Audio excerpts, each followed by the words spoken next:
Hello everyone, ముందైతే video ఒకసారి చూడండి. నేనా నేనా నేనా నానా నేనా బాగుంది కదా. ఆమె పేరు నైనా అవతార్.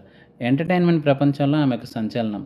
భారతదేశంలోనే మొట్టమొదటిసారిగా కృత్రిమ మేధస్సు నటిగా రంగప్రవేశం చేసింది. మీరు వింటుంది నిజమే, ఆమె ఒక ఏఐ, నిజమైన మనిషి కాదు. అవతార్ మెటా ల్యాబ్స్ వాళ్ళు సృష్టించిన ఈ digital star truth and life సిరీస్తో నటిగా తన అరంగేట్రం చేసింది. ప్రతి ఎపిసోడ్ కేవలం ఒకే ఒక నిమిషం ఉంటుంది, ఎందుకంటే ఎక్కువగా రీల్స్ షార్ట్స్ చూసే జెన్జీ ప్రేక్షకుల కోసం ప్రత్యేకంగా దీన్ని డిజైన్ చేశారు. ముంబైలో జరిగే సంఘటనల నేపథ్యంలో స్నేహం, మోసం లాంటి భావోద్వేగాలు అద్భుతంగా చూపించే ప్రయత్నం చేశారు.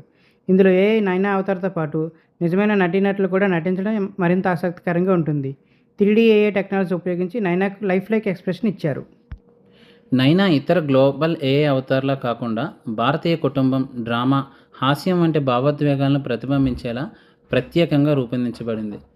నేను మనుషులను భర్తీ చేయడానికి రాలేదు, వారి భావోద్వేగాలను ప్రతిబింబించడానికి వచ్చాను అని ఆమె సృష్టికర్తలు తెలిపారు.